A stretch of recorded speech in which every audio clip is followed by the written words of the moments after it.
The Gift of the Magi by O. Henry. $1.87, that was all, and 60 cents of it was in pennies. Pennies saved 1 and 2 at a time by bulldozing the grocer and the vegetable man and the butcher until one's cheeks burned with the silent imputation of parsimony that such close dealing implied. 3 times Della counted it, $1.87, and the next day would be Christmas. There was clearly nothing left to do but flop down on the shabby little couch and howl. So Della did it, which instigated the moral reflection that life is made up of sobs, sniffles, and smiles, with sniffles predominating. While the mistress of the home is gradually subsiding from the first stage to the second, take a look at the home. A furnished flat at $8 per week. It did not exactly beggar description, but it certainly had that word on the lookout for the mendicancy squad. In the vestibule below was a letterbox into which no letter would go, and an electric button from which no mortal finger could coax a ring. Also appertaining thereunto was a card bearing the name Mr. James Dillingham Young. The Dillingham had been flung to the breeze during a formal period of prosperity when its possessor was being paid $30 per week. Now, when the income was shrunk to $20, the letters of Dillingham looked blurred, as though they were thinking seriously of contracting to a modest and unassuming D. But whenever Mr. James Dillingham Young came home and reached his flat above, he was called Jim and greatly hugged by Mrs. James Dillingham Young, already introduced to you as Della, which is all very good. Della finished her cry and attended to her cheeks with a powder rag. She stood by the window and looked out dully at a gray cat walking in gray fence in a gray backyard. Tomorrow would be Christmas Day, and she had only $1.87 with which to buy Jim a present. She had been saving every penny she could for months, with this result. $20 a week doesn't go far. Expenses had been greater than she had calculated. They always are. Only $1.87 to buy a present for Jim. Her Jim. Many a happy hour she had spent planning for something nice for him. Something fine and rare and sterling. Something just a little bit near to being worthy of the honor of being owned by Jim. There was a pier glass between the windows of the room. Perhaps you have seen a pier glass in an $8 bat. A very thin and very agile person may, by observing his reflection in a rapid sequence of longitudinal strips, obtain a fairly accurate conception of his looks. Della, being slender, had mastered the art. Suddenly she whirled from the window and stood before the glass. Her eyes were shining brilliantly, but her face had lost its color within 20 seconds. Rapidly she pulled down her hair and let it fall to its full length. Now there were 2 possessions of the James Dillingham Youngs in which they both took a mighty pride. One was Jim's gold watch that had been his father's and his grandfather's. The other was Della's hair. Had the Queen of Sheba lived in the flat across the air shaft, Della would have let her hair hang out of the window some day to dry, just to depreciate Her Majesty's jewels and gifts. Had King Solomon been the janitor, with all his treasures piled up in the basement, Jim would have pulled out his watch every time he passed, just to see him pluck at his beard from envy. So now Della's beautiful hair fell about her, rippling and shining like a cascade of brown waters. It reached below her knee and made itself almost a garment for her. And then she did it up again nervously and quickly. Once she faltered for a minute and stood still while a tear or two splashed on the worn red carpet.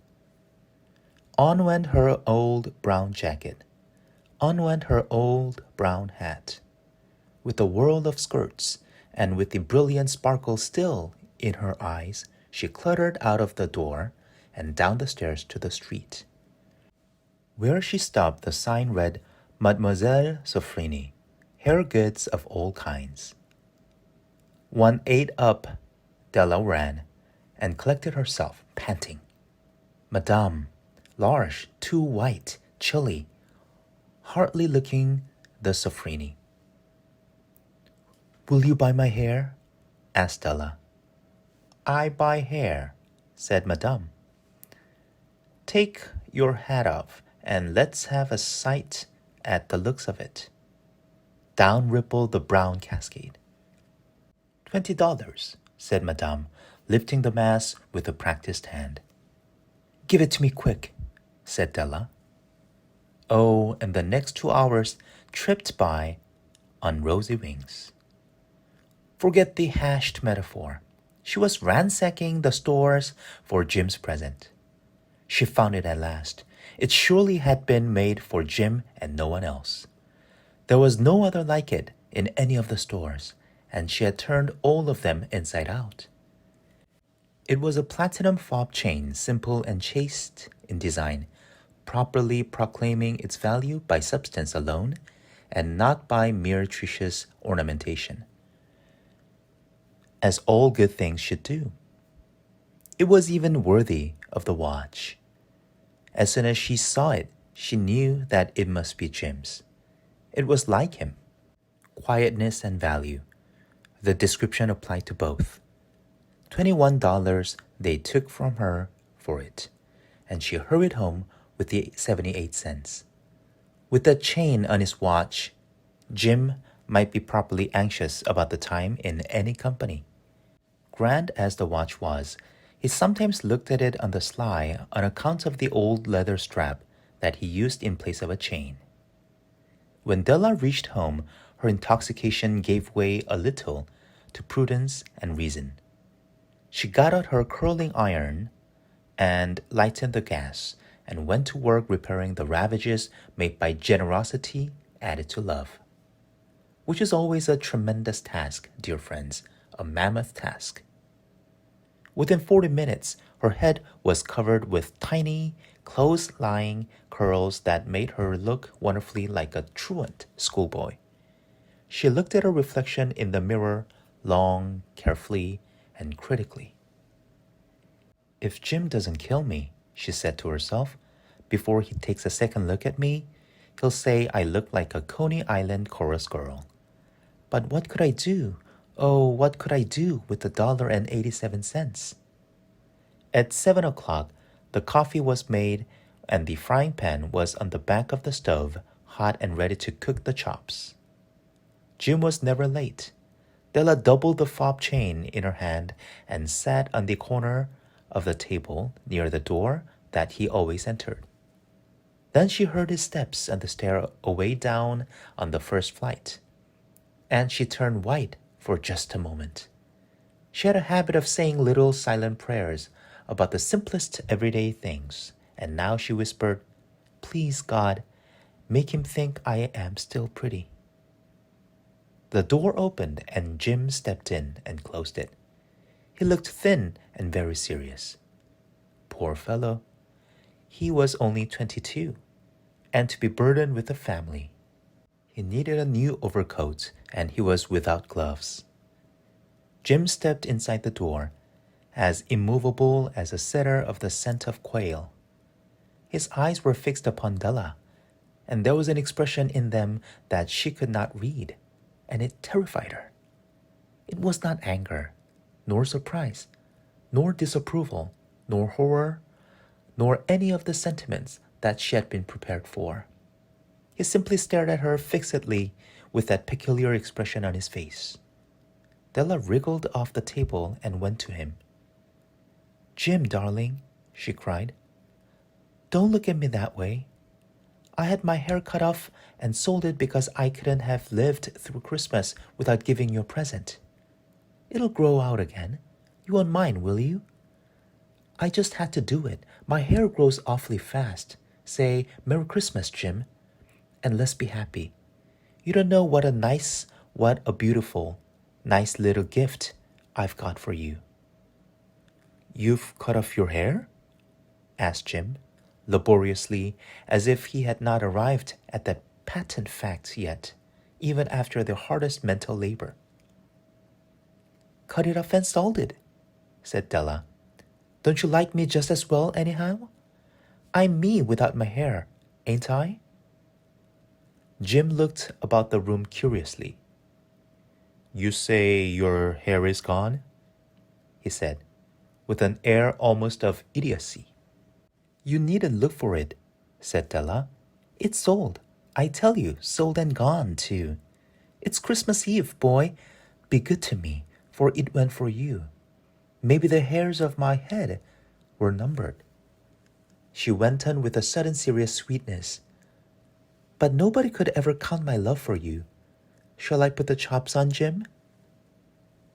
Out of his trance, Jim seemed quickly to wake. He enfolded his Della. "For 10 seconds, let us regard the discreet scrutiny some inconsequential object in the other direction. $8 a week, or $1,000,000 a year. What is the difference? A mathematician or a wit would give you the wrong answer. The magi brought valuable gifts, but that was not among them. This dark assertion will be illuminated later on." Jim drew a package from his overcoat pocket and threw it upon the table. "Don't make any mistake, Del," he said, "about me. I don't think there's anything in the way of a haircut or a shave or a shampoo that could make me like my girl any less. But if you'll unwrap that package, you may see why you had me going a while at first."